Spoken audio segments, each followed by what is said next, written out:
चहा कसा होता? त्यासाठी तर आलो. 10 वर्षाचा मुलगा बालगंधर्वांची गाणी गाईल असं ते एक अनएक्सपेक्टेड होतं लोकांना. गजेंद्र गडकरांनी मला 2 बासऱ्या गिफ्ट केल्या, वा. भेट म्हणून दिल्या. वा. त्यांनी असं सांगितलं की ह्या बासऱ्या मला हरिजींनी दिल्या होत्या. एका पॉडकास्ट मध्ये असं ऐकलं की तू गातोस पण छान.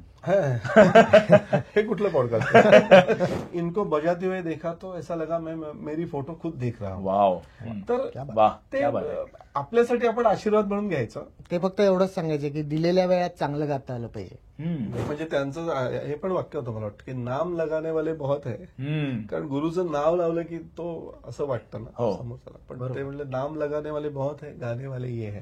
मला असं एक वाटतं की गाण्याचं क्षेत्र असं आहे की आपण कॉम्पिटिशन जरी असली तरी कलाकाराचा दुश्वास नाही करत. कुठेही त्या फुंकीमध्ये बदल नाही. आणि असं म्हणजे या सम हा म्हणतो ना आपण की कृष्णाची बासरी ऐकली नाही पण आम्ही हरिजींची बासरी ऐकली, तर ते खरोखर तसं आहे. म्हणजे आणि या वर्षी आता तुम्ही दोघं 21 जूनला मला वाटतं शनिवार येतो, येस, तुम्ही दोघं त्या स्टेजवरती येत आहे मृदुगंधच्या. येस. पुरणपोळी आपल्याला आवडते, ती करायला अवघड असते, पण ती करायला नाही आली तरी आपल्याला खायला आवडते.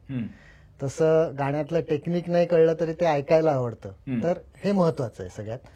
तू कुठलाही कलाकार घे, त्याचं प्रामाणिक मत हे असतं की तुम्ही जर पुण्यामध्ये मैफिल जिंकलीत तर तुम्ही जगामध्ये कुठल्याही प्रेक्षकाला खुश करू शकता. खरंच. बऱ्याच वेळेला असं होतं की शास्त्रीय संगीत जेव्हा ऐकायला जाण्याचा विचार करतो ना कोणीतरी, तर त्यावेळी एक माइंड ब्लॉक असतो की मला त्यातलं शास्त्र कळत नाही म्हणून मी जातच नाही तिकडे. तर तसं कृपया करू नका असं माझं सगळ्यांना आवाहन आहे. हॅलो केदार दादा, खरं म्हणजे अशा पद्धतीने तुमच्याशी बोलायला लागेल हे कधी स्वप्नात पण वाटलं नव्हतं. आणि वरती नको बघू, खाली बघ, म्हणजे संगीत खोल आहे. वा. आणि खोल जेवढा जाशील तेवढे तिथले रंग जास्त गहिरे आहेत. वा. गुरुजी, मी बोलतोय आनंद. आज खूप खूप वर्षांनंतर तुमच्याशी बोलायचं योग आलाय. खूप बरं वाटतंय.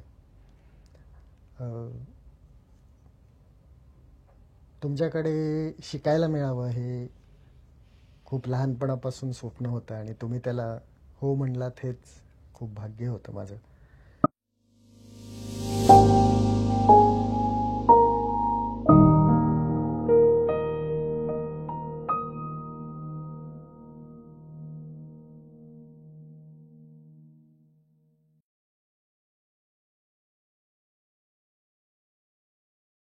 हाय, हॅलो, नमस्कार, वेलकम बॅक टू इनोटॉक्स.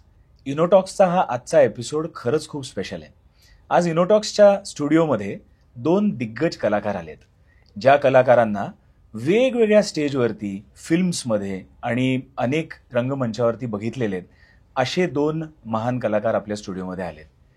एक तरफ आहेत सुप्रसिद्ध बासरी वादक आणि ज्यांना आपण सूरताल, सारेगमप, अमरबन्सी आणि अशा अनेक कार्यक्रमातून बघितलं, देशात आणि परदेशात देखील.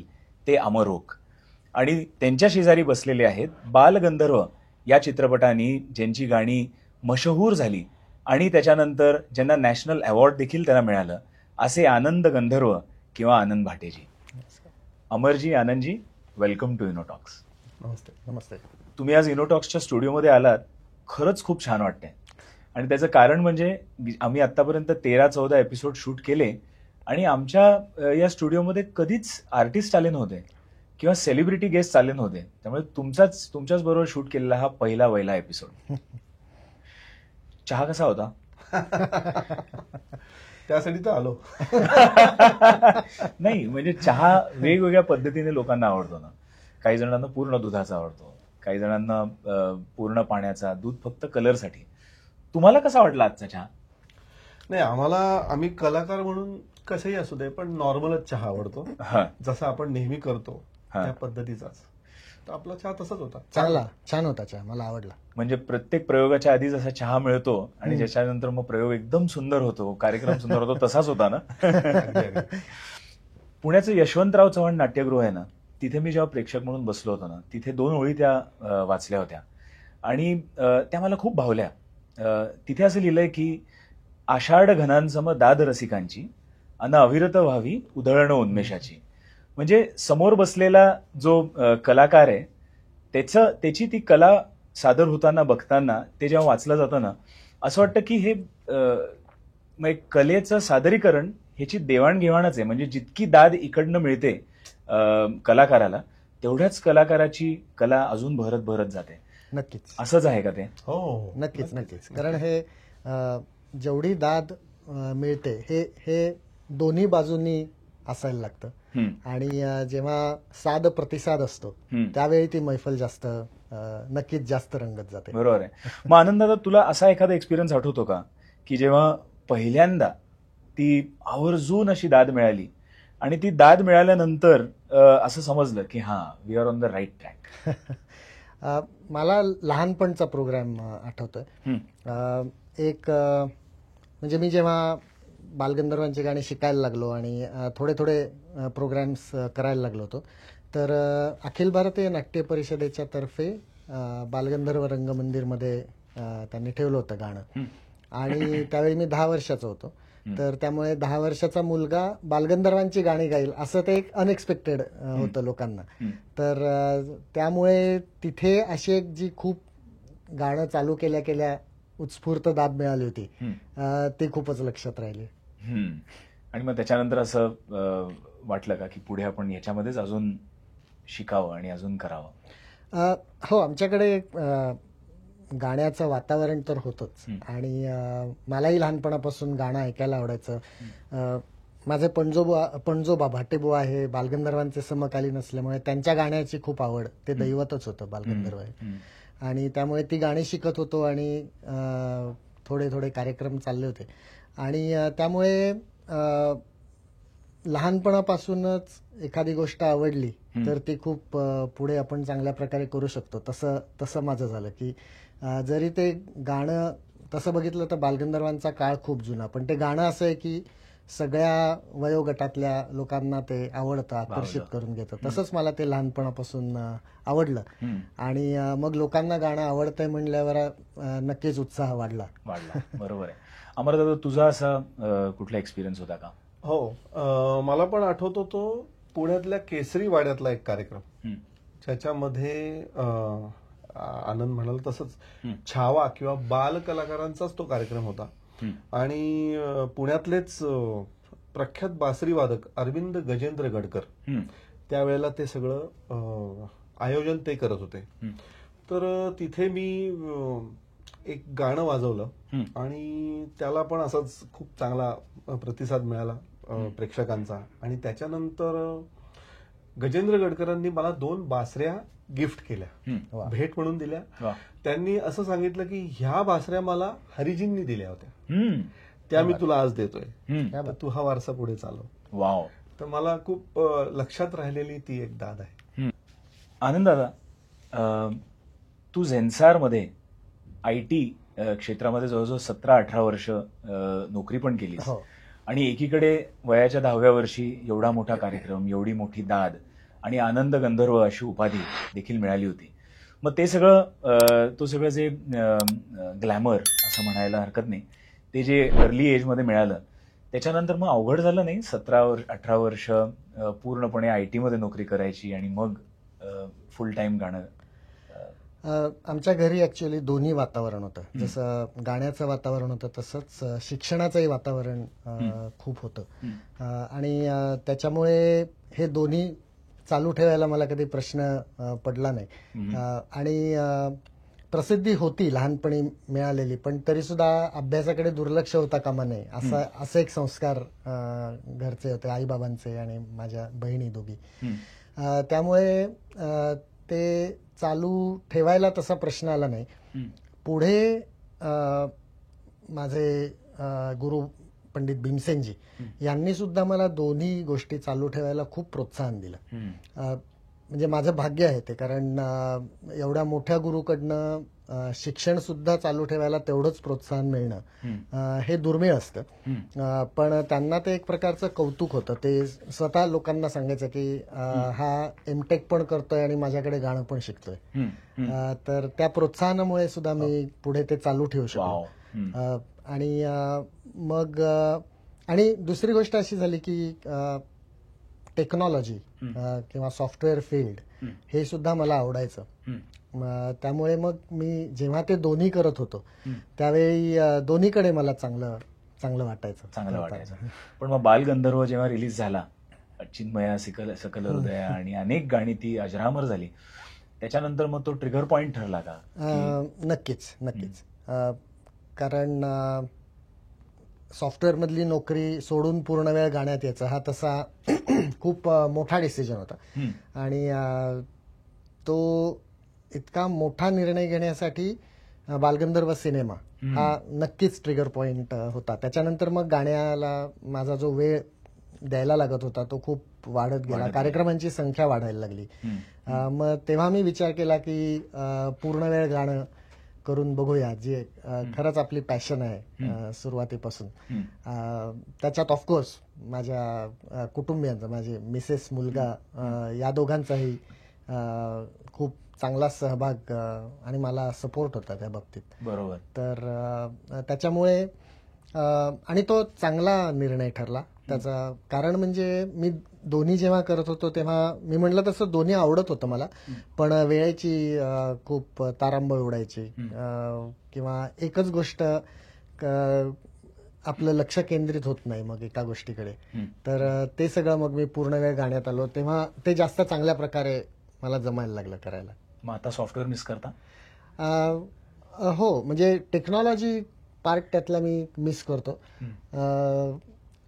पण ते जर सोडलं तर पूर्ण वेळ गाणं करणं याच्यात खूप चांगला एक फोकस राहतो. बरोबर. अमरदादा, तुझी कशी जर्नी होती बासरीची? कारण की एका पॉडकास्टमध्ये असं ऐकलं की तू गातोस पण छान. हे कुठलं पॉडकास्ट मला माहिती नाही. ऍज फार एज गाणं मी सांगतो, सारे गम प हा जो रियालिटी शो आहे तिथे इतर सगळ्या वादकांमध्ये एकटा मी असा वादक होतो ज्याच्या तोंडासमोर मायक्रोफोन असायचा. म्हणजे ढोलकी किंवा तबल्याचा माईक त्याच्या वाद्यापाशी असतो, कीबोर्डला तर माईकच नसतो. त्यामुळे माझ्या तोंडासमोर माईक असल्यामुळे जेव्हा गाण्यातलं एखादीच ओळ आहे किंवा एखादंच काहीतरी गायचंय तर ती जबाबदारी माझ्याकडे यायची. त्यामुळे आता तुला तसं वाटलं, बरोबर आहे, लोकांना वाटतं की मी गातो, तसं काही नाही अजिबात. पण मग बासरी नातं कधी जोडलं गेलं? हा, आता माझं म्हणजे बासरीचं नातं जे म्हणशील तर 5.5-6 वर्षाचा असेल मी, तेव्हा मी शिकायला लागलो. म्हणजे इनफॅक्ट माझ्या वडिलांमुळे मी शिकायला लागलो. त्यांना फार आवड होती बासरी वादनाची. आणि मग नारायण पेठेमध्ये साने सरांचा क्लास होता, तिथे त्यांनी क्लास जॉईन केला. त्याच्यानंतर घरात ती बासरी होती, ती मी असंच इतर खेळण्यांप्रमाणेच कदाचित ती वाजवली असेल, मला आठवत पण नाही. पण मग ते मला घेऊन जायला लागले त्या क्लासला. आणि मग ते आपसुकच झालं, म्हणजे कारण त्यातली गती असं म्हणूया आपण संगीतातली, ती मला ती झटकनच अवगत झाल्यामुळे पुढे त्यांनी माझा क्लास कंटिन्यू ठेवला. त्यांचा काही कारणाने तो नाही झाला पुढे कंटिन्यू, पण तशा पद्धतीने सुरू झाला प्रवास. बरोबर. तू 2 दिग्गज गुरूंकडे शिकलास, म्हणजे पंडित केदार बोडस आणि हरिप्रसाद चौरासियाजी ऑल्सो. त्यांच्याकडे चालू आहे अजून. त्यांच्याकडे अजूनही शिकताय तुम्ही. तर दोन्ही गुरूंची शिकवण्याची पद्धत कशी होती? रागवायचे का, लाड करायचे का, शाबासकी द्यायचे का? काही असे मेमोरेबल एक्सपिरियन्सेस आहेत का? सांगा ना आम्हाला. तसे तर खूपच आहेत, पण त्याच्या आधी मी आता साने सरांचा उल्लेख केला, त्याच्यानंतर मी भावे सरांकडे शिकलो. आणि त्याच्यानंतर फार मोठी संधी होती मला खरं त्या काळात, म्हणजे आमचं अगदी जवळचं नातं पण आहे. मी पंडित सच्चिदानंद फडके आणि पंडित सुधीर फडके यांच्याकडे पण काही काळ शिकलो. बासरी? हो. आता संगीत जसं केदारदादांकडे ते गायक होते, पण त्यांच्याकडे मी बासरीच शिकलो. म्हणजे काय, संगीत शिकतो आपण, कारण बासरीचं टेक्निक ही वेगळी गोष्ट आहे, पण त्याच्यातून तुम्हाला संगीतच त्याचा आविष्कारच होणार आहे. तर त्या पद्धतीने मी सुधीर दादाकडे पण शिकलो. म्हणजे तो माझा आत्तेभाऊ होता, सख्खा आत्तेभाऊ होता. आणि मय्यर घराण्याचं इतकं सुंदर त्यांच्याकडे सगळी तालीम अन्नपूर्णाजींची होती. आणि सुदैवानी शनिवार पेठेतच राहायचे. पण माझं दुर्दैव असं मी म्हणतो की त्या काळामध्ये मी खूप लवकर परफॉर्मिंग आर्ट्स मध्ये गेलो. म्हणजे असं आता म्हणूया की उपशास्त्रीय किंवा लाईट म्युझिकचे कार्यक्रम करायला लागलो होतो. त्यामुळे त्या वयामध्ये मला त्याचं महत्व कळलं नाही. नाहीतर मी तेव्हाच शास्त्रीय संगीत खूप चांगल्या पद्धतीने शिकलो असतो. कारण मी म्हणलं तसं सुधीर दादाची फार धडपड होती की ह्याला, म्हणजे तो आईला म्हणायचा की अगं मामी त्याला ते 4 वर्षाचं इंजिनिअरिंग सोड आणि 4 वर्ष माझ्याकडे येऊ देत असं. पण तेव्हा ते झालं नाही. आणि आता तू जे म्हणतोयस ते अनेक वर्षानंतर आपली आतली उर्मी असतेच, तर ती मला केदारदादांच्या रूपाने आणि हरिजींकडे सगळं मी खूप नंतर, म्हणजे लॉकडाऊनच्या जस्ट आधी, त्याच्यानंतर मी असं प्रॉपर किंवा रेग्युलरली जाणं म्हणतो तसं त्याच्यानंतर सुरू झालं. पण आणि कमिंग बॅक, आता तुझा प्रश्न की 2 गुरूंमध्ये काय फरक किंवा ते काय पद्धतीचा अनुभव, तर केदारदादांकडे थोडंसं स्ट्रिक्ट वातावरण होतं. म्हणजे त्यांचा थोडासा एक धाक म्हणा किंवा दरारा असा जास्त होता. आणि अर्थातच सगळ्या गुरूंप्रमाणे प्रचंड माया, प्रेम, जिव्हाळा आणि आत्मीयता शिष्यांबद्दल. म्हणजे ह्याला येत नाही म्हणून ते रागवतात.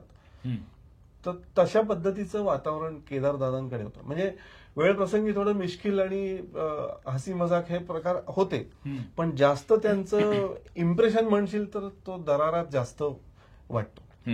आणि आज आता हिंदुस्थानामध्ये आपण असे काही बोटावर मोजण्या इतके काही असे कलाकार आहेत ज्यांना इतकं त्याच्यामधलं सखोल ज्ञान आहे हिंदुस्थानी शास्त्रीय संगीतातलं. म्हणजे अनेक वाटा माहिती आहेत, अनेक अनवट रागिण्या माहिती आहेत, त्यातल्या वाटा माहिती आहेत. असे आमचे केदारदादा होते. ते फार असं म्हणूया की ही फार मोठी हानी आहे शास्त्रीय संगीताची, ते आता नाही आहेत.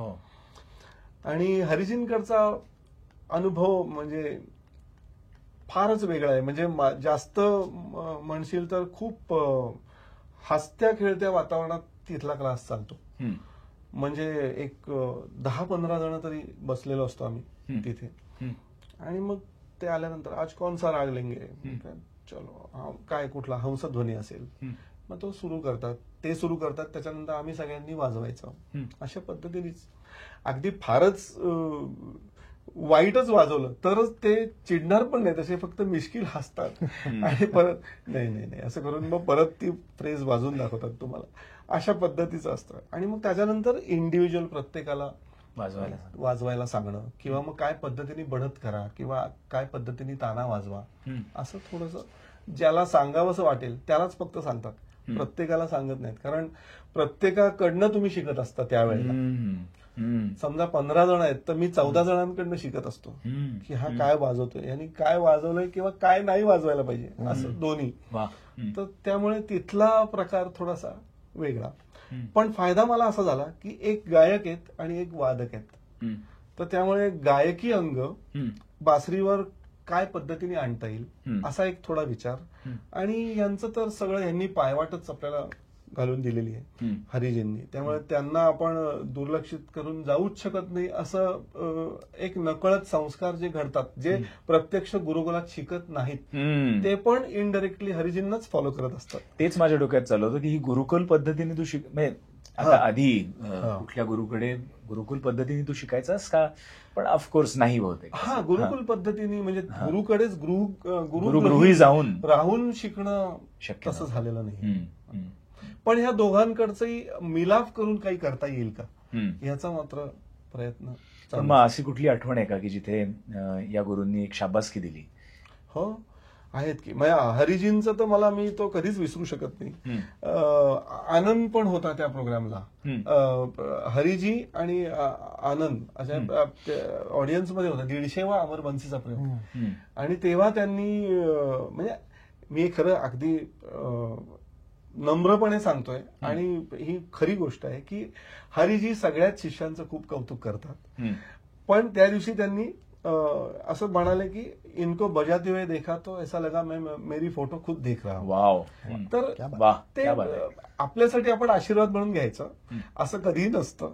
हरी हिमालय एकच असतो आणि हे आपल्याला मनात आपण खोलवरती रुजवायची लगेच ते असं म्हणाले म्हणजे झालं असं नसतं करायचं. पण आशीर्वाद म्हणून किंवा एक आपण मानसिक दृष्ट्या आपण मॉरल बूस्ट म्हणून ती वाक्य घ्यायची असतात. बरोबर. आनंदादा, तू भीमसेनजींकडे शिकलास, तेव्हाच्या काही आठवणी सांग ना. भीमसेनजी कसे होते शिकवताना, गुरु म्हणून? हो. त्याच्या आधी माझ्या सगळ्या गुरूंबद्दल सांगतो. अगदी लहानपणी चंद्रशेखर देशपांडे म्हणजे बालगंधर्वांचे ऑर्गन वादक हरिभाऊ देशपांडे जे होते त्यांचे चिरंजीव. तर मी नेहमी असं म्हणतो की मला खूप चांगले गुरु लाभले, हे माझं भाग्य आहे. देशपांडे गुरुजींनी माझ्याकडनं बालगंधर्वांची पदं बसवून घेतली लहानपणी आणि अगदी तालही कळत नव्हता अशा स्टेजला मी त्यांच्याकडे गेलो. पण त्यांनी अतिशय चांगल्या प्रकारे ते सगळं बसवून घेतलं माझ्याकडनं. तसंच यशवंत बुवा मराठे यांच्याकडे शास्त्रीय संगीताचे पहिले धडे गिरवले मी. आणि जेव्हा आवाज फुटण्याचा काळ असतो तर त्यावेळी खूप जपावं लागतं आणि खूप एक वेगळ्या प्रकारचा रियाज करून तो परत आवाज सेट होईपर्यंत तो करावा लागतो. आणि ते सगळं मराठे गुरुजींनी करून घेतलं माझ्याकडनं. आणि नंतर परत माझं भाग्य असं की भीमसेनजींनी मला शिकवायला हो म्हणलं. त्यांचं गाणं खूप लहानपणापासून कानावर पडत होतं आणि शास्त्रीय संगीत कसं पाहिजे तर हे असं पाहिजे असं एक डोक्यात बसलं होतं पक्क. आणि जेव्हा मी त्यांना विचारलं तर त्यांनी फक्त एकच गोष्ट मला सांगितली की माझ्याकडे पूर्ण तालीम झाल्याशिवाय कार्यक्रमांच्या पाठीमागे लागायचं नाही. तर ते मला मान्यच होतं. म्हणजे त्यांच्याकडे शिकायला मिळतंय हीच खूप मोठी गोष्ट होती. त्यांची शिकवण्याची पद्धत अतिशय चांगली होती. पहिल्यांदा त्यांनी जवळजवळ वर्ष दीड वर्ष माझ्याकडनं परत आवाजाचा रियाज करून घेतला. ओंकार साधना, मंत्र सप्तक असं सगळं. आणि मग रागसंगीत शिकवताना म्हणजे ते इतक्या उच्च पदावरचे गायक होते त्यावेळी, ऑलरेडी पोचलेले त्या स्टेजला होते. परंतु तरी सुद्धा गुरु म्हणून पुढे बसल्यावर अगदी सुरुवातीपासून रागाची बढत असेल, आलापी असेल, ताना बोलताना असेल, बंदिश असेल, तर ते असं सगळं स्टेप बाय स्टेप शिकवलं त्यांनी पुढे बसून.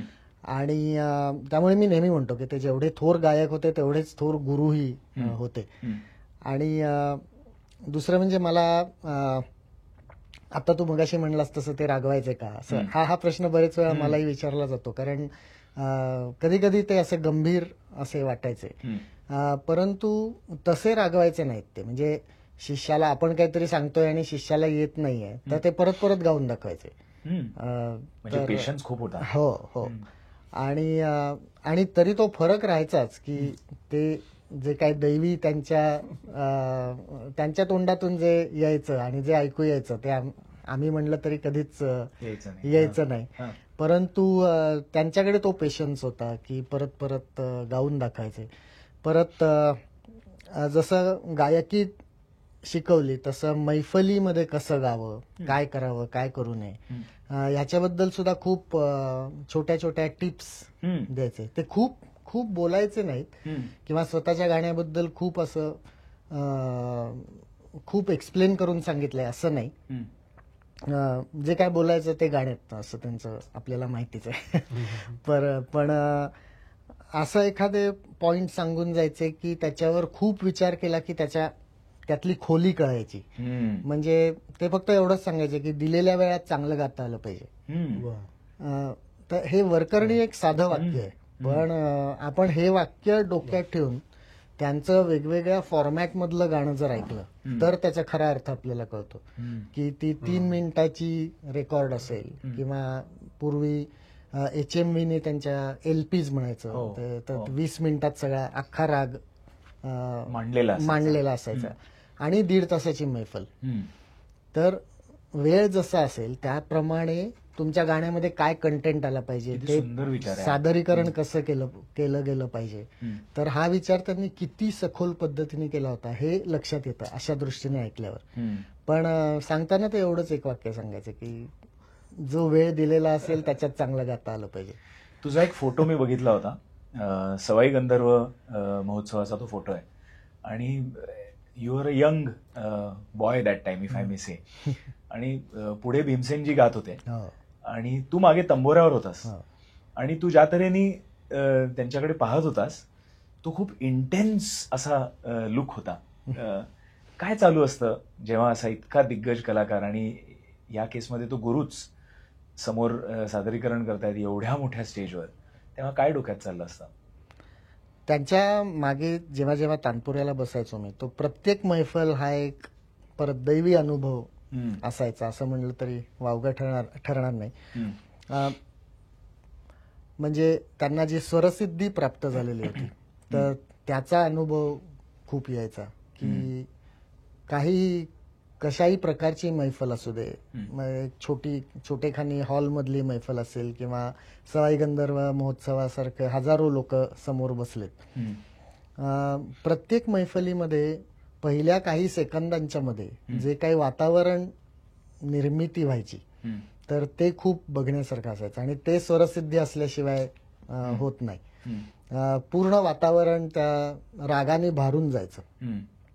आणि म्हणजे गुरूंनी पुढे बसून शिकवलेलं तर आपण शिकत असतोच, पण मैफलीमध्ये गाताना ते काय करतात, कसं गातात हे बघणं हा एक खूप चांगला अनुभव असायचा. मला असं वाटतं की जो परफॉर्मर असतो तर त्याला लोकांची नस पकडणं म्हणतात किंवा ते शोधणं म्हणतात, तर ते एक अवगत असावं लागतं, आणि ते भीमसेनजींना खूप चांगल्या प्रकारे अवगत होतं. आणि त्यांची गाण्याची पद्धतच अशी होती की जो पुढे जाणकार श्रोता बसलाय त्याला त्या गायनातली खोली कळायची, त्यातल्या शास्त्राचं किती गाढ अभ्यास आहे ते कळायचं. पण ज्याला शास्त्र कळत नाही असे श्रोतेही भरपूर असतात, तर त्यांच्याही मनाला ते गाणं तेवढंच जाऊन भिडायचं. आणि एस्पेशली शास्त्रीय संगीताच्या मध्ये या दोन्ही गोष्टी एकदम साध्य करणं हे खूप अवघड आहे. आणि ते त्यांना म्हणजे या अशा गोष्टी मैफलीतनं शिकायला मिळायच्या जेव्हा आम्ही मागे बसायचो त्यावेळी. बरोबर. मग कधी असा, जसं अमरदादाला मी विचारलं तसं कधी शाबासकी दिली भीमसेनजींनी? एका डॉक्युमेंटरीमध्ये त्यांनी माझं कौतुक केलं होतं. गुलजार साहेबांची डॉक्युमेंटरी फिल्म्स डिव्हिजन ऑफ इंडियाने काढलेली. तर त्याच्यात असं होतं की ते मला शिकवतात असा एक शॉट त्या डॉक्युमेंटरीत होता. आणि एक सांगायची गोष्ट जाता जाता की तो जो राग आणि ती जी बंदिश आहे ते खरंच मला पहिल्यांदा शिकवत होते. अभिनय नव्हता तो. तर ते सगळं झालं आणि मग त्यांना विचारलं प्रश्न की शिष्यांपैकी कोणाबद्दल तुम्हाला काय वाटतं वगैरे. तर त्याच्यात त्यांनी असा उल्लेख केला होता की ये आनंद है तो उसके ऊपर मुझे भरोसा है, असं एक. तर ते खूप एक म्हणजे आता अमर म्हणला तसं त्याच्यात दोन्ही गोष्टी येतात. आनंद पण खूप होतो आणि मोटिवेशन पण खूप मिळतं, पण त्याच्याच बरोबर एक जबाबदारी येते आपल्यावर की पण आपण बरोबर दिशेने चाललोय असं एक लक्षात येतं. म्हणजे त्यांचं हे पण वाक्य होतं मला वाटतं की नाम लगाने वाले बहुत है. कारण गुरुचं नाव लावलं की तो असं वाटतं ना समोरच्याला, पण ते म्हणले नाम लगाने वाले बहुत है, गाने वाले ये है. हा, असं ते त्या डॉक्युमेंटरीमध्ये त्यांनी म्हणलंय. पूर्ण नीट डिटेलमध्ये बघितली पाहिजे. अमरदादा, एक अजून एक प्रश्न येतो की कलाकार म्हणजे हा संवेदनशील तर असतोच, म्हणजे मनापासून करत असतो, टेक्निक जपत असतो, जसं तू आता सांगितलंस तसं, पण तो कॉम्पिटिटिव्ह असतो का? म्हणजे मला असं वाटतं की तो एलिमेंट, कॉम्पिटिटिव्ह एलिमेंट थोडा असावा असं मला वाटतं. कसा असावा कलाकाराच्या जीवनात? म्हणजे एक सकारात्मकतेने त्यांनी तो तसा असावा, म्हणजे त्याने तुमचं स्वतःच परफॉर्मन्स किंवा पॉझिटिव्हली तुमच्यामध्ये बदल होऊन किंवा दोन्ही ऍज अ माणूस आणि ऍज अ कलाकार. म्हणजे हा प्रश्न खरं कुठे आला माहितीये का? मगाशी तू म्हणलास ना की तुझा जेव्हा क्लास असायचा हरिजींकडे तेव्हा 15 जण तुम्ही बसलेले असायचे आणि तुझे एक बोललास ते डोक्यामध्ये राहिलं वाक्य की तिथे तू जेव्हा तुला सादरीकरण करायचं असायचं त्यांनी शिकवलेलं त्याच्या आधी तू 14 जणांचं कदाचित ऐकलेलं असायचंस आणि तिथे मग ती अशी कॉम्पिटिटिव्ह भावना यायची का कलाकाराची की let me try to present something which is. हा, तसं त्या दृष्टीने तर आहेच आहे, कारण प्रत्येक जणच वाजवताना गुरुजी जास्त इम्प्रेस होतील का माझ्या वादनावर असा विचार करून आपण प्रयत्न करतोच. आणि तसं ते तर क्लास मधलं झालं, पण अदरवाईज सुद्धा तुझा प्रश्न आहे असं मला वाटतं की जे व्यावसायिक कलाकार आहेत त्यांच्यामध्ये कॉम्पिटिटिव्ह असं पण ती पण कॉम्पिटिशन करेक्ट. आणि मला असं याच्यात एक वाटतं की एक प्रकारची हेल्दी कॉम्पिटिशन असावी आणि ती असते सगळ्या कलाकारांच्या मध्ये आणि ते सगळ्यांनाच त्याचा उपयोग होतो असं मला वाटतं. मला असं एक वाटतं की गाण्याचं क्षेत्र असं आहे की आपण कॉम्पिटिशन जरी असली तरी कलाकाराचा दुश्वास नाही करत. बरोबर, म्हणजे या दोन गोष्टीत फरक आहे. म्हणजे ही कलाच अशी आहे मला वाटतं की त्याचा आनंद आपण घेत असताना आपलं चांगलं व्हावं असं वाटतच असतं, पण त्याच्याबरोबर इतरांचं वाईट व्हावं असं कधीच वाटत नसतं. बरोबर. म्हणजे जसं एक क्लासमध्ये असलेली कॉम्पिटिटिव्हनेस ते लर्निंगच्या दिशेने असते, पण जेव्हा दिग्गज कलाकारांबरोबर स्टेजवरती जुगलबंदी होत असते, जसं राहुल देशपांडेंबरोबर तुझा एक कार्यक्रम बघितला होता किंवा असे अनेक जुगलबंदी होतच असते ना स्टेजवरती, तर तेव्हा सुद्धा एक कॉम्पिटिशन नाही म्हणायचं, तेव्हा सुद्धा ते म्हणजे competition in a good sense. Competition in a good sense तसं फॉर द असतं. लिस्नर. एक सहगायन असतं त्याच्यात. म्हणजे ते कसं असतं की जेव्हा कुठल्या कलाकाराबरोबर राहुल बरोबर मी जर गात असेल तर आमच्या दोघांचाही प्रयत्न असतो की ऍज अ मैफल ती चांगली झाली पाहिजे. बरोबर. तर तसा तो एलिमेंट येतो. आणि म्हणून म्हणलं की कॉम्पिटिशन एक हेल्दी प्रकारची असते, पण एकमेकाबद्दल राग किंवा दुश्वास नसतो. कधीच नसतो. बरोबर. एक रियाजाबद्दलचा प्रश्न असा येतोय की क्लासिकल म्युझिक बद्दल मी असं जेव्हा रिसर्च करत होतो आपल्या पॉडकास्टसाठी तेव्हा असं मी वाचलं की क्लासिकल म्युझिक जरी परफॉर्मन्स आर्ट असलं तरी सुद्धा it is as good as a call with the divine. It is your communication with the divine. तर रियाज करताना असे काही अनुभव आहेत का की जिथे एखादा राग तुम्ही गात होतात, एखाद्या रागाचा रियाज चालला होता आणि you lost track of time, you lost yourself to that particular practice आणि नंतर असं वेळ गेल्यावर वाटलं अरे कुठे गेला वेळ, 2 तास झाले, असे काही एक्सपिरियन्सेस आहेत का? रियाज करताना पेक्षा सुद्धा मला म्हणजे पहिली याची सुरुवात खरं तर होते की आपण जेव्हा दिग्गजांची गाणी किंवा इन्स्ट्रुमेंट्स वाजवणं ऐकत असतो. म्हणजे आता मगाशी म्हणल्याप्रमाणे लहानपणापासूनच बालगंधर्व आणि भीमसेनजी हे दोन्ही माझा आयडॉल आहेत.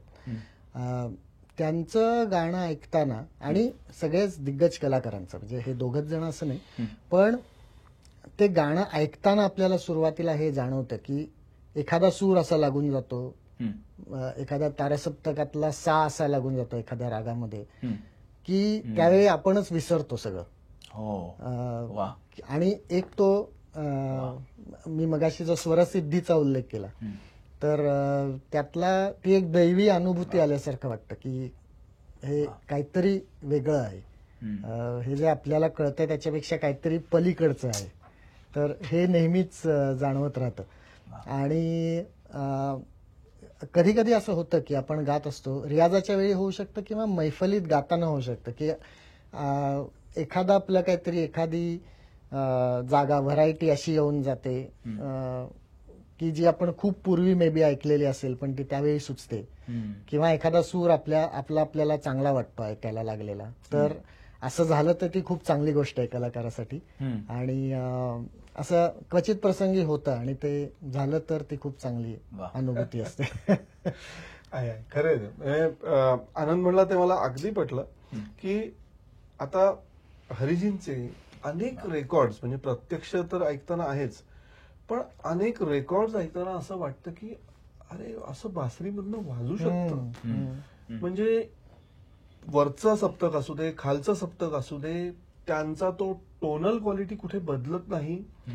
आणि सुरेल तर बापरे, म्हणजे अनेक आता बासरीमध्ये जे बासरी वादक आहेत त्यांना कळेल की कोमल स्वर काढणं मुश्किल असतं आणि सगळेच कोमल, म्हणजे भैरवी सारखा राग तर त्याहून कठीण, तोडी भैरवी सारखे राग वाजवणं बासरीवर कठीण. त्याच्या एस्पेशली रेकॉर्ड हरिजींच्या ऐकल्या ना की फार परम आश्चर्य असं म्हणेन मी, की ते काय त्यांचा रियाज असेल, कुठेही त्या फुंकीमध्ये बदल नाही. आणि असं म्हणजे या सम हा म्हणतो ना आपण की कृष्णाची बासरी ऐकली नाही पण आम्ही हरिजींची बासरी ऐकली, तर ते खरोखर तसं आहे. म्हणजे त्या माणसाने उंचीच एवढी गाठून ठेवली आहे की त्याला म्हणजे माणूस कशाला म्हणायचं, असे हे लोक कलेनी देव होतात. तशापैकी ही सगळी मंडळी आहेत. आणि मगाशी आनंदी उल्लेख केला तो की दिलेल्या वेळात सादरीकरण, ते हरिजींच्या बाबतीत पण आहे. म्हणजे ते आकाशवाणीवरच कामाला होते त्यामुळे त्यांना तर ती जास्त सवय की 15 मिनिटं वेळ असेल तर 15 मिनिटात तो राग बसला पाहिजे, 10 मिनिटं वेळ असेल तर 10, 3 मिनिटं असेल तर 3, आणि बरोबर त्या वेळेला तो संपतो त्यांचं सादरीकरण. म्हणजे तो पूर्ण राग होतो. आणि त्याच्यात बॅलन्स बरोबर असतो. म्हणजे भीमसेनजी इनफॅक्ट म्हणायचे की आकाशवाणीमुळे, आणि पूर्वी ते अगदी काही कानडी संगीत नाटकांमध्ये पण काम करायचे, तर ह्या दोन्ही माध्यमांच्यामुळे त्यांना ही अजून जास्त सवय झाली की दिलेल्या वेळात कसं काय सादर करायचं. तर जेव्हा आपण आकाशवाणीवर ऐकत असतो तर हे जर जमलं नाही कोणाला तर ते असं होतं की 20 मिनिटाच्या याच्यात पहिली 15 मिनिटं आलापीत चालू असते आणि मग 5 मिनिटात सगळं गुंडाळावं लागतं नंतर. तर हे असं कधी जाणवत नाही ह्या लोकांच्या बाबतीत की ते 20 मिनिटात तो बॅलन्स इतका छान साधलेला असतो की पूर्ण मैफल ऐकल्याचा अनुभव मिळतो. Correct correct. तर ते त्या ह्यानी तुझा जो प्रश्न होता की असा कुठला पॉइंट येतो का की समाधी अवस्था, तर ती गुरूंच्या बाबतीत ऐकताना खूप वेळा होते. आणि मला वैयक्तिक म्हणेल तर आनंद म्हणाला तसं काही वेळेला तुम्हाला असं वाटतं की हा हे काहीतरी जरा बरं झालं असं येतो कधीतरी. पण music is a shortest path to spirituality. बरोबर, हे खूप अख्खं इंग्लिश वाक्य झालं. पण परमात्म प्राप्तीची ही खरंच एक सगळ्यात अगदी म्हणजे शॉर्टकटच म्हणूया आपण त्याला.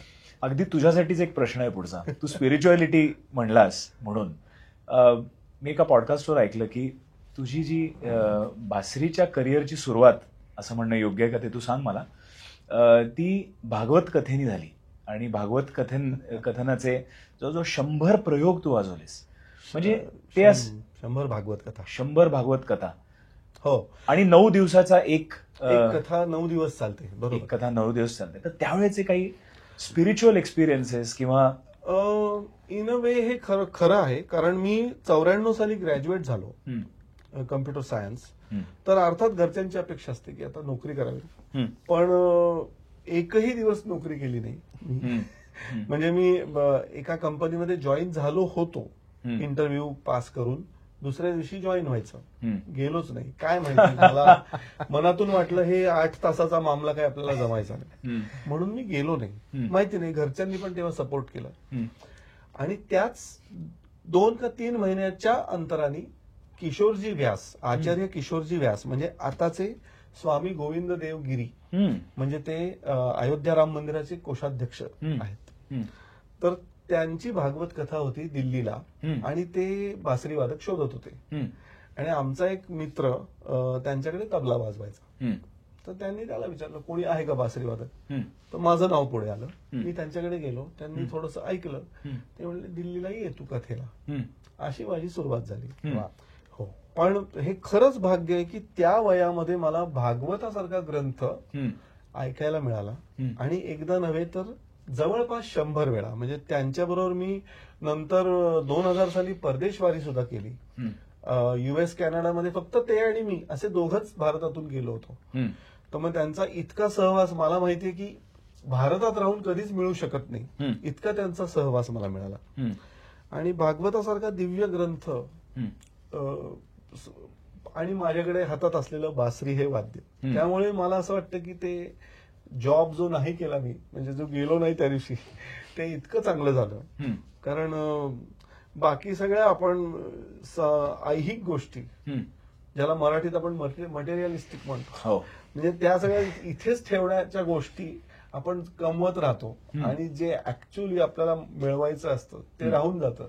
ते त्या वयात भागवत कथांना साथ करताना कुठेतरी मला पण मिळालं. मग त्या भागवत कथेच्या वेळेला जी तू साथसंगत केलीस त्याच्यानंतर पुढे सूर ताल सारेगमप आणि अनेक प्रयोग म्हणजे अनेक कार्यक्रम, हो त्यावेळेला तो आउटलुक सगळा बदलला का परफॉर्मन्सच्या टुवर्ड्स? हो, प्रश्नच नाही. कसा बदलला? दृष्टी बदलतेच ना. कारण म्हणजे आता भागवतात सुद्धा 100 भागवत ऐकले पण प्रत्येक भागवत वेगळं होतं. कारण असं होतं की कधीतरी तुमचं अक्रूर चरित्रच खूप वेळ ते सांगतात. त्या त्या वेळेला असतं, जसं आपलं असतं की एखादा राग आपण मांडताना तोच यमन असतो पण प्रत्येक वेळेला वेगळा सादर होतो. तसंच आहे ना की कधीतरी ते त्या गोपी गीतामध्ये इतके बुडून जातात महाराज की तेच चरित्र खूप वेळ सांगतात. किंवा मग दत्तांकडून घेतलेली 24 तत्वांकडून शिक्षा त्याच्याबद्दल जास्त बोलतील, एकनाथी भागवताबद्दल बोलतील, कधी कृष्णचरित्र, त्यातले सुद्धा अनेक प्रसंग आहेत. रासच खूप वेळ चालेल कधी. तर असं त्यातले जे मुळात भागवत हा दशावतारांचं वर्णन हा ग्रंथ आहे, तर त्यातलं कृष्णचरित्र हा त्यातला आत्मा आहे. कारण तो विस्ताराने सांगायला सांगितला परीक्षित राजांनी. तर हा सगळा भाग जो आहे तो त्या वयामध्ये मला खूप जास्त उपयुक्त ठरला आणि त्याचा उपयोग आपल्या आता जसं सारेगमप किंवा सूरताल किंवा आता आपण इतर कमर्शियल सगळ्या जिथे जिथे वाजवतो तिथे त्या सगळ्या वातावरणाचा कुठेतरी उपयोग होतोच. खूप छान. आनंद दादा, कलाकार जेव्हा साकार करत असतो त्याची कला स्टेजवरती, तेव्हा टेक्निक आणि प्रेझेंटेशन याची एक सांगड घालावी लागते. आणि जसं तुमच्या गुरूंनी सांगितलं की जेवढा वेळ दिलाय तेवढ्या वेळामध्ये सादरीकरण करता यायला पाहिजे. मग हे तू कसं करतोस? टेक्निक किंवा त्यातला कंटेंट असं म्हणूया आपण, तर त्याच्याकडे लक्ष देणं हे मला वाटतं त्यातलं पहिलं काम. की एकतर तुमचा गळा तयार पाहिजे, तुमची तयारी झालेली पाहिजे, रियाज झालेला पाहिजे, जो राग आपण सादर करत असतो त्याच्याबद्दल. तर पहिलं त्याच्यातल्या कंटेंटकडे लक्ष देऊन त्याचा रियाज होणं हे खूप महत्वाचं आहेच. पण दुसरी गोष्ट ही महत्वाची आहे, कारण जेव्हा आपण स्टेजवर बसून गातो तर त्यावेळी आपण लोकांपुढे लोकांसाठी पण गात असतो. तर त्याच्यामुळे माझी एका प्रकारची आता तयारी झाली आणि मी आता त्याच्यात हरवून जातोय आणि मी त्याच प्रकारे सादर करणार, एवढ्यावरच स्टेजवर बसल्यावर तुम्हाला तसा विचार करून चालत नाही. तर मगाशी आपण म्हणलं तसं ती देवाणघेवाण आहे, कुठली मैफल ही देवाणघेवाण आहे. त्याच्यामुळे आणि प्रत्येक ठिकाणचा श्रोता हा वेगळा असतो. कोणाला शांत आलापी आवडेल, कोणाला त्यातलं लयकारी आवडेल, कोणाला तानबाजी आवडेल. तर हे प्रत्येकाच्या त्याचे संस्कार असतात. तर म्हणून स्टेजवर बसल्यावर सुद्धा हे दोन्हीचा मिलाफ लागतो की आपण काय कंटेंट सादर करतोय पण लोकांनाही काय त्यातलं रुचतंय. तर हे थोडंसं एक फीडबॅक घेऊन जर त्या प्रकारे आपलं गाणं थोडंसं त्या दिशेने नेलं तर त्याचा जास्त चांगला परिणाम होऊ शकतो. मैफल रंगणं जे म्हणतात, तर त्या दृष्टीने मग त्याचा जास्त चांगला परिणाम होतो. बरोबर. आणि परत परत परत मी गुरूंच्याकडे येतो, कारण त्यांच्या गायनात हे नेहमी दिसायचं की मी मगाशी म्हणलं तसं ज्याला शास्त्र कळतंय नाही कळतंय, दोघांना एकाच वेळी त्यांचं गाणं आवडायचं, त्यांच्यापर्यंत पोचायचं. मला असं वाटतं तू मगाशीच मला हे बोलायचं होतं की तुझे गुरुजी तर आहेच आहेत, पण ही सगळी मंडळी म्हणजे आता आपण झाकीर भाईंचा विचार केला खरं तर हातगाडी ओढणाऱ्याला पण त्यांचा तबला आवडतो. त्याला तर काहीच तंत्र माहित नसतं. आणि अतिशय दिग्गज ज्यांनी म्हणजे वर्षानुवर्ष तबल्यामध्ये काढले आहेत असे शास्त्र त्यातलं मांडणाऱ्यांना पण झाकीर भाईंचा तबला आवडतो. तर हा त्यातला तो विजय असं मला वाटतं. हरिजींचं पण तेच आहे की ज्याला काही आवडत नाही त्यांना हरिजींची बासरी आवडते. आणि मी असं म्हणजे आमच्या गुरुकुलातच ऐकली ही गोष्ट की परदेशात सुद्धा अनेक फेस्टिवल्स होत असतात. तिथला अर्थात तिथलं म्युझिक, वेस्टर्न म्युझिक तिथे सादर होत असतं. पण ह्या मंडळींनी ते जेव्हा तिथे जायचे तेव्हा ते थोडासा आग्रह करून आम्हाला 10 मिनिटं द्या, पण आम्हाला इंडियन क्लासिकल म्युझिक तिथे थोडं सादर करू द्या, वा. असा आग्रह धरायचे. आणि त्यांना ते तोपर्यंत नवीन होतं की आता त्यांना ड्रम्सच माहिती आहेत. व्हॉट इज दिस? तर त्यांना इंडियन ड्रम्स म्हणायचे तबल्याला. तर इंडियन ड्रम्स ठीक आहे, कसं वाजतं काय माहिती नाही, त्याला काही लाईन आउट नाही, इलेक्ट्रिक नाही ही वाद्य, बासरी काय किंवा सतार काय किंवा तबला काय. पण ते जेव्हा सादर करायचे तिथे परत तेच की 10 मिनिटात तर 10 मिनिटात, पण मग पुढे ऑडियन्स त्यांना तासभर सोडायचा नाही, तो वेगळा मुद्दा. पण असं करत त्या लोकांनी त्यावेळेला इंडियन क्लासिकल म्युझिक तिथे लोकप्रिय केलं. म्हणजे त्यांचं मोठी देण आहे असं मला वाटतं. जसं आपण अभिषेकी बुवा किंवा ह्या सगळ्या भीमसेन या लोकांचे पण ऋण आहेत की त्यांनी गावागावामध्ये जाऊन तेथे महोत्सव अनेक वेळा ठिकाणी सुरू केले, ते त्यांना प्रोत्साहन दिलं की हे तुम्ही चालू ठेवा आणि अनेक पुढच्या पिढीला तुम्ही बोलवा, म्हणजे हा महोत्सव चालू राहू दे. त्या ह्यानी त्याचा प्रचार प्रसार होतो. आणि त्याचा आम्हाला आत्ता अनुभव येतो की लोक आम्हाला येऊन सांगतात की आमच्याकडे भीमसेनजी, अभिषेकी बुवा, वसंतराव देशपांडे, किशोरीताई या हे सगळे जे दिग्गज कलाकार आहेत, कुमारजी, तर त्यांनी एवढा प्रसार केलेला आहे की अमुक अमुक साली हे लोक तिथे आले होते आणि त्यांचं गाणं अजून आमच्या मनात आहे. हे सगळं अजून लोक आम्हाला येऊन सांगतात. म्हणजे त्यांनी हा जो पाया तयार केलाय ना, तर त्याचा ऍक्च्युअली आमच्या पिढीतल्या कलाकारांना उपयोग होतो. खूप कमाल. तर यांचं हे फार मोठं देण आहे असं मी म्हणतो.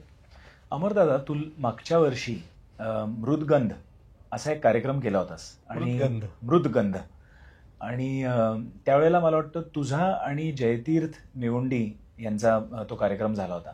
त्या कार्यक्रमातल्या काही आठवणी सांग ना, कारण की अलीकडे मी अजून एक ऍड पण बघितली आहे, गौरव भिडे प्रस्तुत मृदगंध, आणि त्याच्यामध्ये तुम्ही दोघंही आहात.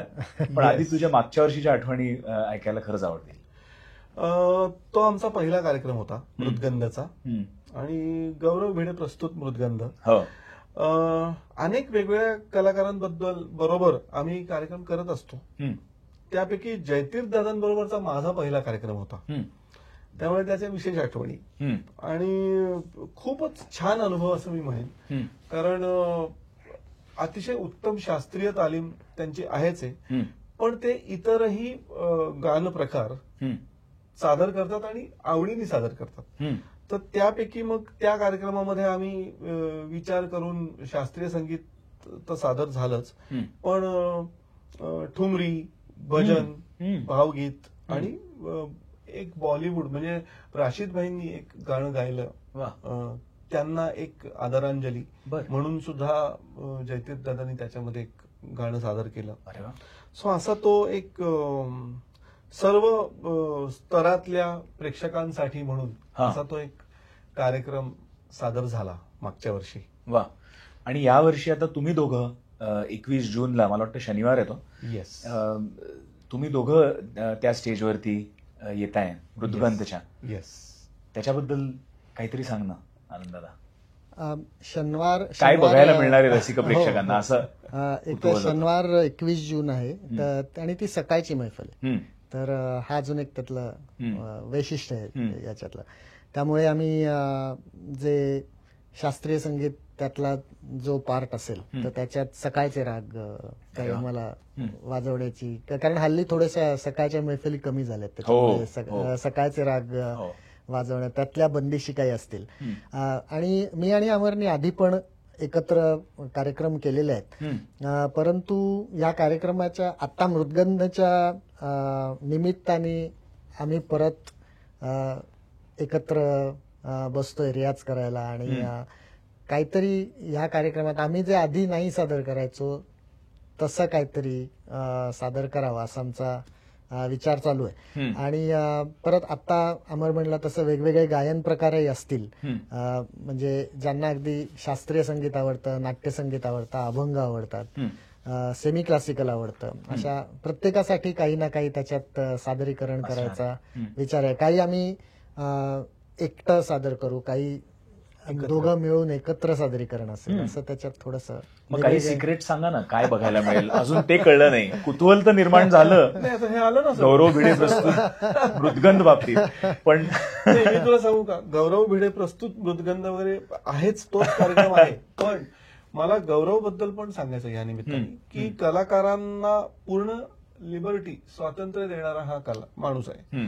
म्हणजे आग्रह कुठला न धरता तुम्हाला तुमच्या आतून जे स्फूर्त आहे त्या पद्धतीचं तुम्ही सादर केलं तरी चालेल. वा, तर हे पण महत्वाचं आहे. आणि स्वतः ज्या फील्डमध्ये आहे त्याची एक वेगळ्या पद्धतीचं क्वालिटी त्यांनी राखलेली आहे. तशीच ह्या कार्यक्रमाचं स्वरूप आखताना, कार्यक्रम आयोजित करताना पण असावी असा आग्रह धरणारा गौरव आहे. बरोबर. तर तो एक भाग. आणि सिक्रेट्स म्हणशील तर तसं काही नाही, पण आनंद म्हणाला ते आहे की आम्ही आतापर्यंत केलेल्या कार्यक्रमांमध्ये जे केले नाही सादर, असे काही गोष्टी आम्ही सादर करणार आहोत. बरोबर. या कार्यक्रमामध्ये मग आमच्या इनोटॉक्सच्या व्ह्युअर्सना त्याची तिकीटं बुक माय शोवरती मिळणार आहेत आणि ती लाईव्ह आहेत ऑलरेडी. आणि मला वाटतं मी गौरवशी काल बोलत होतो तर बरीचशी तिकीटं ऑलरेडी गेलेली आहेत, म्हणजे फास्ट मुव्हिंग आहेत. तर इनोटॉक्सच्या व्ह्युअर्सना सांगा ना, बुक माय शोवर जाऊन तिकीट्स बुक करा असं सांगा. परत सांगू म्हणजे हे स्पॉन्सर म्हणजे हे बर, इनोटॉक्सवर तुम्ही हा एपिसोड बघत असाल तर 21 जूनला पुण्यामध्ये यशवंतराव चव्हाण नाट्यगृहामध्ये सकाळची मैफिल होणार आहे. सकाळच्या मैफिली खूप कमी होतात आणि मृदगंध या कार्यक्रमाची तिकीटं ही bookmyshow.com वर तुम्हाला मिळणार आहेत. तर हा व्हिडिओ पॉज करा, बुक माय शो उघडा आणि तिकीट बुक करून परत पुन्हा गप्पा ऐकायला या. म्हणजे मला असं वाटतं अभिजात संगीत आणि चांगलं संगीत ज्यांना ऐकायचंय आणि बासरी आणि गायन असं कॉम्बिनेशन सुद्धा ज्यांना ऐकायला आवडेल त्यांनी हा शो नक्कीच मिस करू नये. बरोबर.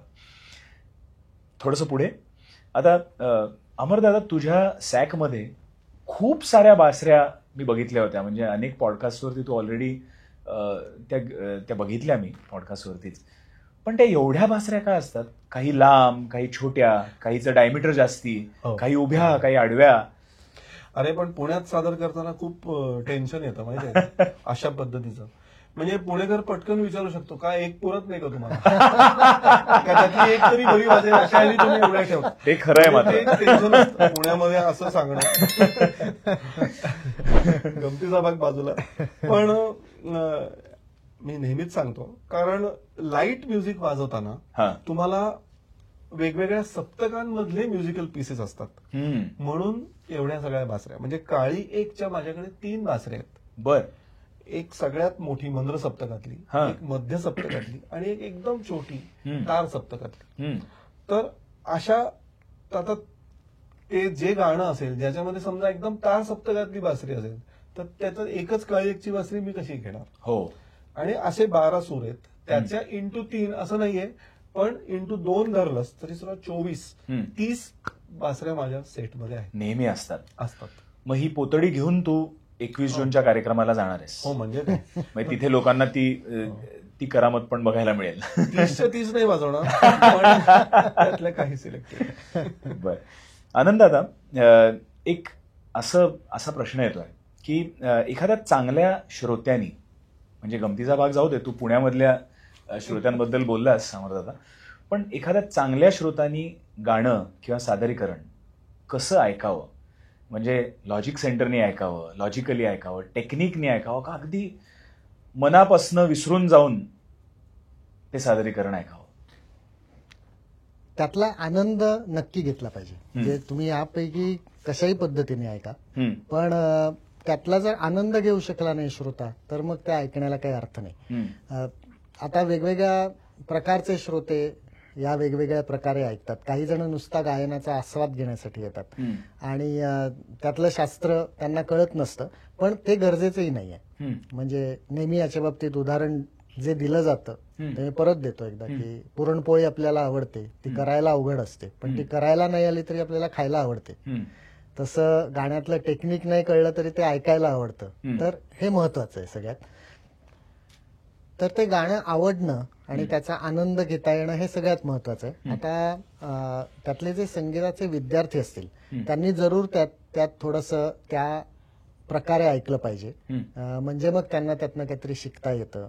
म्हणजे त्यात थोडंसं अनालिसिस, राग कुठला चाललाय, त्याचं सादरीकरण कसं चाललंय. म्हणजे एकाच उदाहरण द्यायचं झालं तर एकच सूर, सारखेच सूर असलेले वेगवेगळे राग असू शकतात. तर ते सूर वापरून त्या रागामध्ये कसं काय काय फरक आहे आणि तो कसा सादर केला जातोय. तर विद्यार्थ्याने ऐकताना या गोष्टी मनात ठेवणं गरजेचं आहे. पण अदरवाईज त्यातलं फार शास्त्राकडे लक्ष नाही दिलं तरी चालतं. म्हणजे मला आता आठवतंय कुठल्या तरी कार्यक्रमात हरिजींचा माझ्यानंतर होता आणि त्यामुळे ते आम्ही ग्रीन रूम मध्ये होतो. तर एक कोणीतरी रसिक आला आणि त्यांनी हरिजींना सांगितलं असं की आपका तो बहुत डिवाइन है, अच्छा लगता है, मुझे कुछ समझता नहीं है. तर हरिजी पटकन त्याला म्हणले, वो समझता नहीं है वही अच्छा है, इसलिए आप ज्यादा वो सुन सकते हैं. तर असंही होतं की ते फार त्यातलं अनालिसिस करत बसलं ना तर मग त्याचा आनंद कधी कधी घेणं लोक विसरतात. तसं होता कामा नाही. त्याचा आनंद घेणं, आस्वाद घेणं हे खूप महत्वाचं. खरं.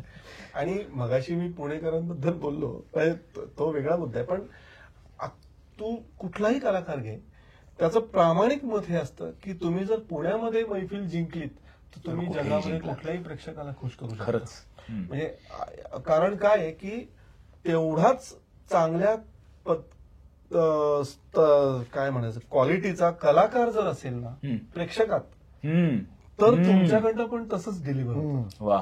हे फार महत्वाचं आहे. आणि म्हणजे आता थोडं आपण परत विनोदाच्या भागाकडे आलो तर काही खतरूड असतात बघ प्रेक्षक, की पहिली छान तान आनंदी गायली पण तरी ते दाद नाही देत, बरं येऊ दे ना जरा पुन्हा घ्या, अजून जरा गाईल, तेव्हा मी टाळली वाजवी. म्हणजे तुमचा पण कस. तर अशा पद्धतीचे काही प्रेक्षक असतात. पण मग त्यांना खुश करणारं तुमच्याकडे तेवढं कॅलिबर पाहिजे. आणि ते पुण्यातच असे इतके चांगले चोखंदळ आणि चांगलं ऐकणारे प्रेक्षक पुण्यात तुम्हाला मिळतात. आणि कसं ऐकावं हा जो मुद्दा चालू आहे ना, मला अजून एक जस्ट पॉइंट आठवला आता की बऱ्याच वेळेला असं होतं की शास्त्रीय संगीत जेव्हा ऐकायला जाण्याचा विचार करतो ना कोणीतरी, तर त्यावेळी एक माइंड ब्लॉक असतो की मला त्यातलं शास्त्र कळत नाही म्हणून मी जातच नाही तिकडे.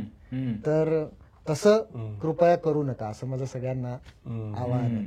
कारण जेवढं आपण ऐकत जातो तेवढं आपल्याला त्यातलं म्हणजे तू असं म्हणतोस कळत की जाते. तुम्ही एखाद्या प्रेक्षकांनी समजा क्लासिकल म्युझिक आधी फारसं ऐकलं नसेल पण एखाद्या मैफिलीला ते गेले तर त्यांनी आधी फील करावं, खरं गाणं फील करावं, मग पुढचा अनालिसिस नंतर येतो. खरंच. पण तो एक माइंड ब्लॉक काढावा असं की त्याच्यासाठी मग फिरकतच नाहीत शास्त्रीय संगीताच्या मैफलीकडे. तसं करू नये एवढंच माझं एक. पण एक मला असं वाटतं की दुसरीतल्या विद्यार्थ्यांनी एकदम 12वीचा पण पेपर देऊ नये. म्हणजे एकदम तासभराचा ख्याल गायकी जर एखादा अगदीच रॉ प्रेक्षक गेला तरी थोडा गोंधळ होऊ शकतो. पण हा मुद्दा फार महत्वाचा आहे की त्यांनी तो माइंड तसा ब्लॉक ठेवून जायचंच नाही असं करू नये. हे खरंय. कारण त्या पद्धतीचं संगीतच तो कधी ऐकणार नाही नाहीतर. बरोबर. आणि त्याच्यात किती रंजकता आहे हे त्याला कळणार नाही. बरोबर. ती पॉसिबिलिटी आहे की नक्कीच क्लासिकल म्युझिक ऐकलं तर कदाचित एक वेगळीच ओढ निर्माण होऊ शकते आणि हू नोज त्याच्यातनं एखादा चांगला कलाकार देखील तयार होऊ शकतो. खरंच. थँक्यू. तुम्ही इनोटॉक्सच्या याच्यावरती आलात. आता एक शेवटचा सेगमेंट राहिला आहे आणि खरं तर तुम्ही दोघं येणार म्हणूनच कदाचित हा सेगमेंट इनोटॉक्सवर आम्ही आणलाय आणि तो म्हणजे फोन कॉल विथ युअर गुरु असं त्याला आम्ही नाव दिलेलं आहे. म्हणजे भीमसेन जोशी असो किंवा केदार बोडसजी असो, आपण खूप सारं काही काही वेळेला गुरूंशी संवाद साधण्याचं विसरून जातो. काही गोष्टी सांगितलेल्या नसतात, काही गोष्टी सांगाव्याशा वाटत असतात. तर आम्ही एक इनोटॉक्समध्ये असा एक फोन आणलाय जुन्या पद्धतीचा.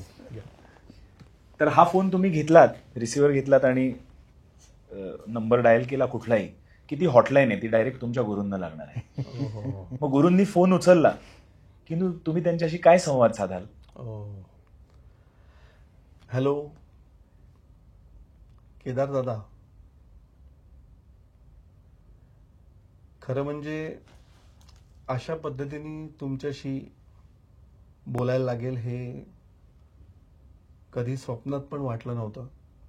कधी इमॅजिन पण केलं नव्हतं. आणि तुम्हाला आम्ही सगळेच किती मिस करतो ना, हे तुम्हाला माहिती आहे, ऑलरेडी माहिती आहे. तुमच्याशी बऱ्याच गोष्टी बोलू शकलो नाही, म्हणजे तुमचा दरारा असल्यामुळे तर आहेच, पण तशा पद्धतीचा योग पण नाही आला.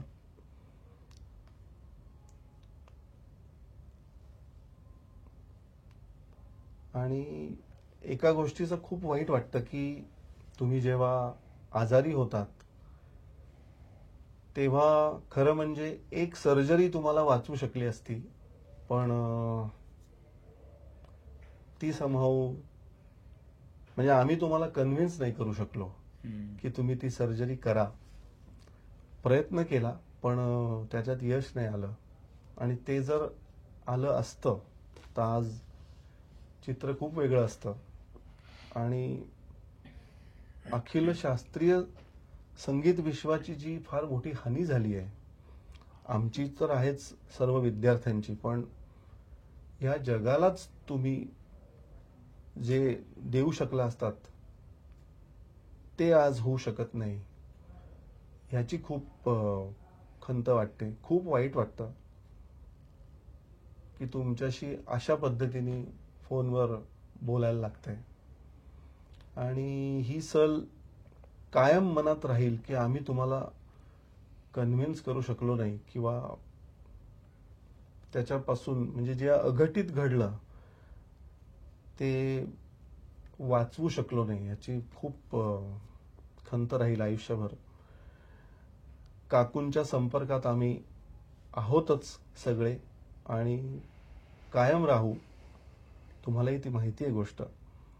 आणि जोपर्यंत आम्ही आहोत, त्या आहेत, तोपर्यंत आपलं नातं, त्यांच्याशी आमचं नातं हे कायम राहणार आहे. आणि परत पुढच्या जन्मी तुमचाच शिष्य बनून तुमच्याकडनं राहिलेली गोष्ट आम्ही नक्की घेऊ. नियती तशी व्यवस्था नक्की करेल याची मला पूर्ण खात्री आहे. आणि त्यावेळेला तुमचा उरलेला मार, तुमचा राग हे सगळं पुन्हा एकदा अनुभवायचं आहे. आणि तशा पद्धतीची व्यवस्था नियती नक्की करेल.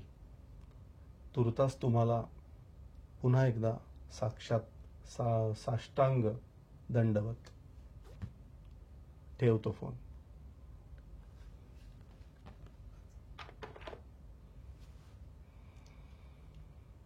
खूप जड आहे रे, खूपच इमोशनल झालंय. खूप जड आहे. बापरे.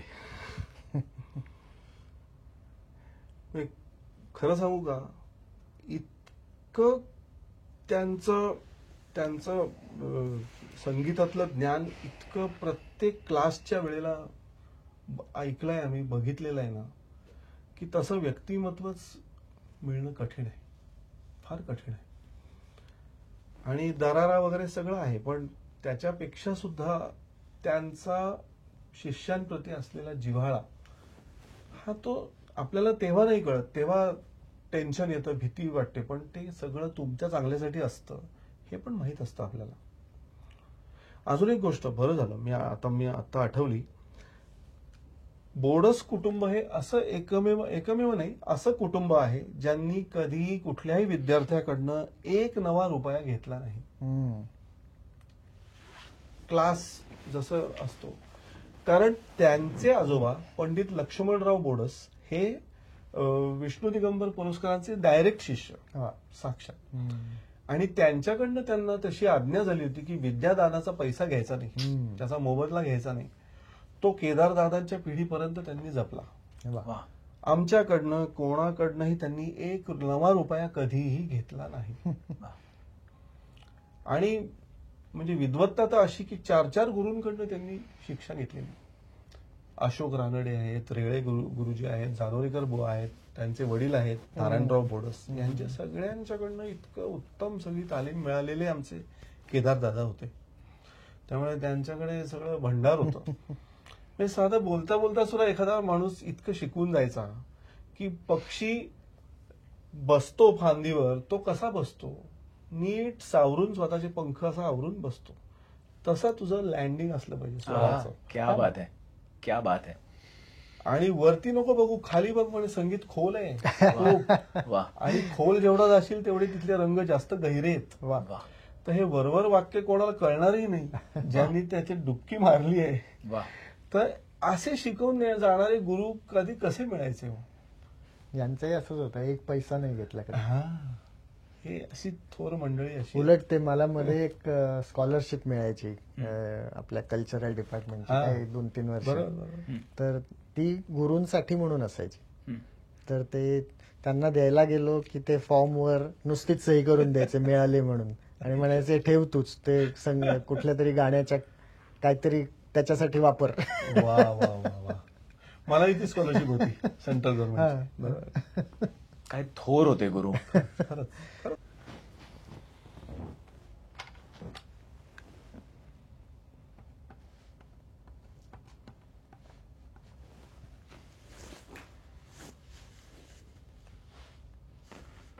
गुरुजी, मी बोलतोय आनंद. आज खूप वर्षांनंतर तुमच्याशी बोलायचं योग आलाय. खूप बरं वाटतंय. तुमच्याकडे शिकायला मिळावं हे खूप लहानपणापासून स्वप्न होतं, आणि तुम्ही त्याला हो म्हणलात हेच खूप भाग्य होतं माझं. आणि तुम्ही जेवढे थोर होतात ते तुम्ही शिकवताना कधीच जाणवून दिलं नाहीत आम्हाला. तुम्ही आमच्या लेवलला येऊन आम्हाला शिकवलं, तसं म्हणेन मी. रोज मनात तुम्ही असताच, जेव्हा रियाज करत असतो तेव्हा असेल, किंवा मैफलीत गात असतो तेव्हा असेल. मला नेहमीच असं वाटतं की ज्या काही टाळ्या पडत असतात लोकांच्या, त्या तुमच्यासाठीच असतात.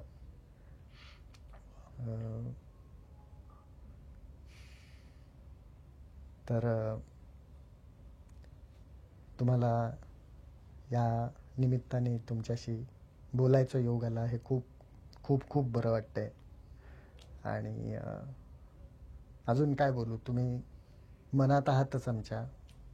माझ्याच असं नाही, पृथ्वीवरच्या ज्यांनी ज्यांनी तुमचं गाणं ऐकले त्या सगळ्यांच्या मनात तुम्ही आहात, आणि नक्कीच याच्या पुढे राहाल.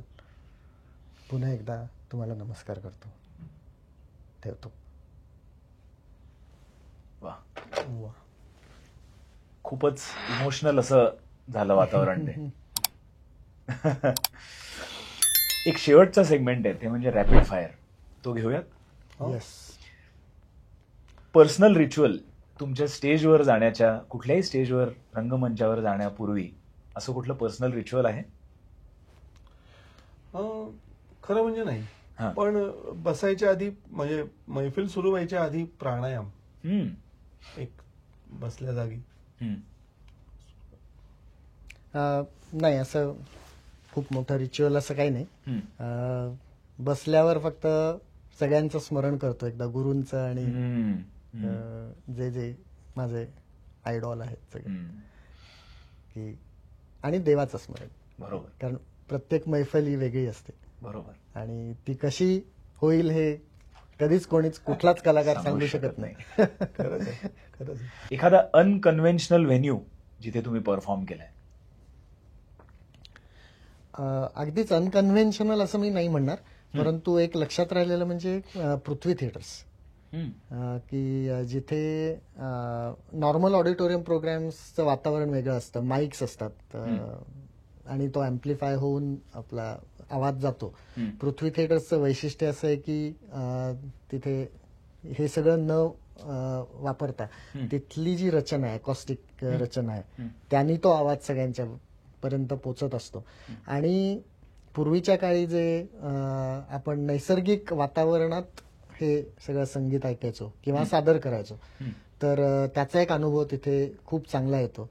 आणि अजून एक लक्षात राहण्याचं कारण म्हणजे झाकीरबाईंचा मगाशी उल्लेख झाला. त्यांचं मोठेपण असं होतं की त्यांनी आमच्या पिढीतल्या लोकांच्या बरोबर सुद्धा तबला वाजवला आणि माझा त्यांच्या बरोबरचा पहिला योग पृथ्वी थिएटर्स. क्या बात आहे. मग पृथ्वी थिएटर्सचं म्हणलंच ते बरोबर आहे. थोडंसं अनकन्व्हेन्शनल म्हणता येईल त्याला. मी पण तिथे वाजवलंय आणि भागवत कथेची आठवण झाली मला. कारण तिथे तर असे अनेक व्हेन्यूज होते जिथे वाजवायला मिळतं. मग तू गंगेचं तीर पण असू शकतो, यमुनेचा तीर असू शकतो किंवा शुकताल सारखं ठिकाण असू शकतं. तर अशा ठिकाणी बरेच वेळा वाजवले. ग्रेट. आता हा आपला एपिसोड शूट होण्याच्या पूर्वी मला कळलं की तुम्ही दोघे जसे आता मृदगंध मध्ये जुगलबंदी करायला येणारच आहात, तशी तुमची कॉमन आवड चहा आहे. पण चहा सोडला तर फेवरेट फूड आयटम काय खायला आवडतं? South Indian. साऊथ इंडियन मला वेगवेगळ्या प्रकारचे क्विझिन्स ट्राय करायला आवडतात. म्हणजे महाराष्ट्रीयन तर आवडतंच. आपलं सगळे वरण भातापासून ते सगळे जे पक्वान्न आहेत ती सगळीच आवडतात. पण आपण जिथे जातो तिथलं लोकल म्हणजे तिथली जी विशेषता वैशिष्ट्य असतं ते खायला आवडतं.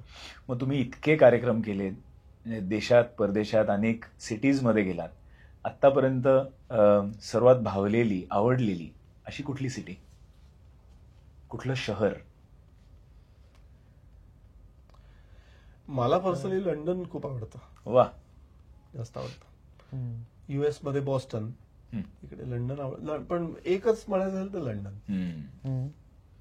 तिथे पुन्हा पुन्हा परफॉर्म करायला आवडेल असं. अगदी नाही, असं एकच सांगणं अवघड आहे. ऍक्च्युली. पण मोस्ट मेमोरेबल ट्रिप झाली होती तिथे असं कुठलं शहर आहे?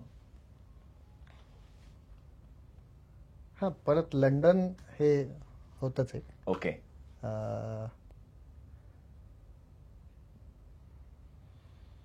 त्याच्या सगळ्याच ट्रिप मेमोरेबल असतात. त्यातली कुठली अवघड आहे म्हणजे ना, आनंदाला चूज करायला खूप अवघड जात आहे. पण तुझा एक व्हिडिओ म्हणायचं झालं तर स्वित्झर्लंड मध्ये मी खूप चांगला, म्हणजे सगळ्या दृष्टीने की ते म्हणजे देश पण खूप सुंदर आहे. तिथे ती मैफल जी होती ती ऐकणारे लोक पण खूप म्हणजे आश्चर्य वाटण्यासारखं होतं की शास्त्रीय संगीत ऐकणारा श्रोतावर्ग होता. तर ती एक मैफल मी म्हणेन लक्षात राहिले. इनोटॉक्स वरती आम्ही अजून एक प्रथा पाडली आहे की जो श्रोता जो व्ह्युअर आमचा पूर्ण एपिसोड पाहतो त्याला आम्ही सांगतो की तुम्ही कॉमेंट सेक्शन मध्ये एखादा शब्द लिहा आणि तो शब्द आम्हाला गेस्टच देतात. तर आज इनोटॉक्सच्या व्ह्युअर्सला आपण कुठला शब्द देऊयात? अमर आनंद असं देऊयात. चहा. चहा खरंच म्हणजे चहा. पण तुमचा आता कार्यक्रम आहे ना कुठला? 21 जूनला आपला. हो, मग तोच शब्द देऊ शकतो आपण. कार्यक्रमाचं नाव मृदगंध.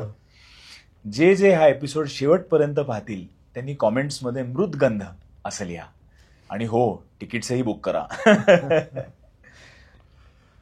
आनंद दादा, अमर दादा, तुम्ही दोघंही आलात इनोटॉक्सवर. Thank you so much. आणि इनोटॉक्सवरच्या या एपिसोडची एक शानच वाढवलीत तुम्ही. Thank you so much. धन्यवाद. आमच्याकडे एक शेवटचं रिच्युअल आहे, ते म्हणजे आमच्याकडे एक गेस्ट बोर्ड आहे. जो गेस्ट बोर्ड आम्ही प्रत्येक गेस्टला देतो आणि गेस्ट आम्हाला शुभेच्छा देतो इनोटॉक्ससाठी. तर तो गेस्ट बोर्ड आता आम्ही तुम्हाला देऊ. जरूर.